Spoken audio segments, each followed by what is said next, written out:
Lent continues. Yes, and it's halfway over. Hey now, I am enjoying this season of Lent. I'm loving this time of Lent. It's allowing me to Lent. deepen in these stories of where Jesus encounters people on the journey. Well, exactly. Lent has its purpose and its meaning, but it also means that we're in the wilderness and that there's more to do and things to happen. And so Lent and I, we just have this love-hate relationship. Fair enough. Fair enough. What I'm really being taken by this week, though, is the story of Jesus as he encounters this woman as he's resting out at the well. Yeah, that's a good story. I love the woman at the well. It's a great story, and it's really, really focusing in on that time that he's out there and the nature of that relationship and how he's thirsty in the midst of his journey. Yeah, he shouldn't talk to this lady at all. And right.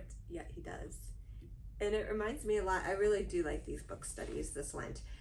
How to Stay Standing by Allie Patterson is really powerful because she finds herself in a very similar situation in a time where she knows that if she reveals her sin, she will be an outcast and she will be, struggle in her job and in her marriage and in her family.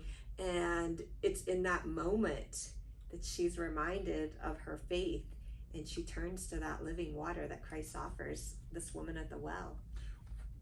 And it's Jesus that it sounds like, is reminding us of, that replenishes our souls. Exactly. And that's exactly... It transforms her. And that's exactly what happens to this Samaritan woman.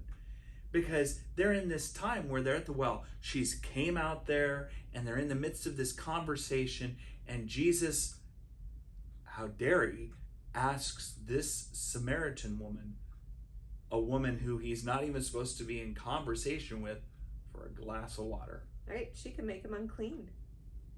And yet he still approaches her and he still says who he is and is there for her. And that's really the message for all of us, is that Christ comes to each and every one of us and loves us. No matter what our background, no matter what our story, no matter what our sin, he's there for us to turn to and pull from this living water that will replenish us. And it might get messy, but that water cleanses and cleans and it replenishes our souls. And so this week in Lent, let us turn to this God, to Christ, who loves us enough to quench our thirst.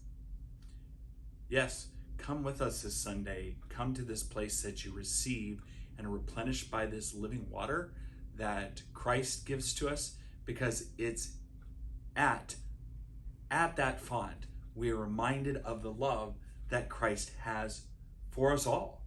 Always. Okay, one last thing. Mm-hmm.